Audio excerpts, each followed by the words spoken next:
Hello guys, आज हम discuss करने वाले हैं क्लास 10th हिंदी के रसखान जी का जीवन परिचय। गाइस, सबसे पहले ये टेबल देखते हैं कि इसमें क्या क्या लिखना है आपको। सबसे पहले नाम, जैसा कि हर टेबल में आपको देती हूँ तो नाम और सारी चीज़ें लिखनी होती हैं। सेम पैटर्न रहता है, बस चीज़ें ये बदल जाती हैं कि डेट ऑफ बर्थ चेंज हो जाती है, नेम चेंज हो जाता है। तो इनका नाम है रसखान, जन्म तिथि है 1548, जन्म स्थान है अमरोहा, मृत्यु तिथि है 1628। अब इनकी कोई डेट फिक्स नहीं है, यहाँ पर सन मेंशन की गई है तो आप भी सन ही लिखिएगा, ठीक है। शैली की बात करें तो भावात्मक शैली, छंद, कवित, दोहा, सेवैया और रचना सुजान सखान, प्रेम वाटिका, ये इनकी क्या थी, रचनाएं थी। इसके बाद अगर इनके पिता की बात करें तो इनके पिता का नाम है गणेश, निश्चित नहीं है, ठीक है। इनके फादर का कोई नाम निश्चित नहीं है और इनकी माता का नाम भी मिश्री देवी निश्चित नहीं है। इनके माता और पिता का नाम निश्चित नहीं है। अब ये हो गई आपकी टेबल जिसमें सारी इंपॉर्टेंट इंफॉर्मेशन आपने दे दी। अब इसके बाद इन्हीं चीज़ों को पैराग्राफ वाइज लिख दीजिए, बस आपका जीवन परिचय हो जाएगा कंप्लीट। तो इसके बाद आप एक मोटी मोटी सी हेडिंग डालिए जीवन परिचय और उसमें सारी बातें लिख दीजिए जो आपको इनके बारे में पता है।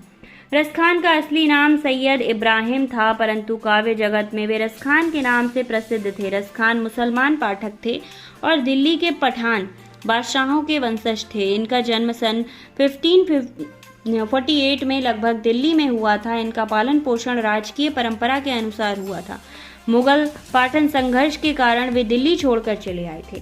कहा जाता है कि युवा अवस्था में रसखान का चाल चलन ठीक नहीं था। वे स्वभाव से प्रेमी हृदय व्यक्ति थे। प्रारंभ से इनका प्रेम लौकिक था, किंतु विट्ठल नाथ जी के संपर्क में आने के बाद उनका लैंगिक जो प्रेम था वो भगवान कृष्ण के प्रति अलौकिक प्रेम में बदल गया था। पहले इनका जो प्रेम था वो भगवान श्री कृष्ण के प्रति अलौकिक प्रेम में बदल गया था। उन्हें संसार से विरक्ति हो गई थी। विट्ठल जी ने उन्हें अपना शिष्य बना लिया था। उनके प्रभाव में रसखान कृष्ण के सच्चे भक्त हो गए थे। वे जितना कृष्ण के रूप सौंदर्य पर मुग्ध थे, उतना ही उनकी लीला भूमि के प्राकृतिक सौंदर्य पर मोहित थे। जीवन के शेष भाग में रसखान कृष्ण भक्ति में ओतप्रोत सरस और मार्मिक रचनाएं करते रहे। वो 200 वैष्णवों की वार्ता नामक ग्रंथ में रसखान को उच्च कोटि का कृष्ण भक्त कवि कहा गया है। ब्रजभूमि और ब्रजराज के दीवाने रसखान लगभग 79 वर्ष की आयु में सन 1628 में स्वर्ग धाम सिधार गए थे। अब इनके साहित्यिक परिचय की बात करें तो इनका साहित्यिक परिचय कुछ ऐसा रहा था। रसखान मूलतः फारसी भाषा के विद्वान कवि थे, किंतु ब्रजभूमि में आकर ब्रज भाषा और ब्रज संस्कृति में प्रभावित हो गए थे। ब्रज भाषा में काव्य रचना करने लगे थे। मुसलमान होते हुए भी वे कृष्ण के इतने परम भक्त हो गए थे कि बहुत से हिंदू भी नहीं हो सकते। वो कृष्ण भक्ति में इतने ज़्यादा लीन हो गए थे कि हमारे हिंदू धर्म का भी कोई व्यक्ति इतना लीन नहीं हो सकता। उनके हृदय में भगवान श्री कृष्ण और उनकी जन्मभूमि ब्रजभूमि के प्रति अपार प्रेम था, जिसे उन्होंने अपने काव्य में अभिव्यक्त किया है। इसी को लक्ष्य करके भारतेंदु बाबू हरिश्चंद्र ने मुसलमान भक्त कवियों के संबंध में सटीक कहा है। अब क्या कहा है? वो कहते हैं कि इन मुसलमान हरिजनन पे कौटिक हिंदू वारिये, मतलब इन मुसलमान हरिजनन पे कौटिन हिंदू वारिये, मतलब बहुत सारे हिंदू वार दीजिए, ऐसे मुसलमान हैं ये। रसखान मूलतः एक रसिक कवि थे।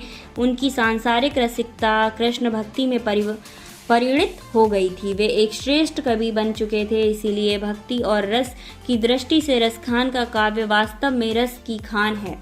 वस्तुतः रसखान का स्थान हिंदी काव्य जगत की सद्गुण भक्ति धारा में बहुत ऊंचा है। वे अष्टछाप के महाकवियों की भांति ब्रज भाषा साहित्य में सदा अमर रहेंगे। अगर इनकी काव्य रचनाओं की बात करें तो ये काव्य रचनाएं आपको देनी होती हैं। इनकी रसखान की 2 प्रसिद्ध काव्य रचनाएं थी, सुजान रसखान और प्रेम वाटिका। सुजान रसखान की रचना कवित्व और सेवैया छंद में हुई है। इन्होंने 139 छंद हैं तथा भक्ति और प्रेम विषय सरस काव्य और प्रेम वाटिका की रचना दोहा छंद में हुई है। इसमें 25 दोहा तथा कुछ सुर उठाए हैं।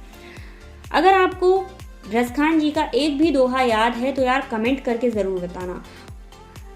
यह विशुद्ध प्रेम काव्य है। कुछ विद्वान रसखान शतक नाम से तीसरी रचना भी बताते हैं, बट ऐसा है या नहीं है ये प्रूव नहीं हुआ है। तो ये था हमारा रसखान जी का जीवन परिचय। आई होप आपको समझ आया होगा।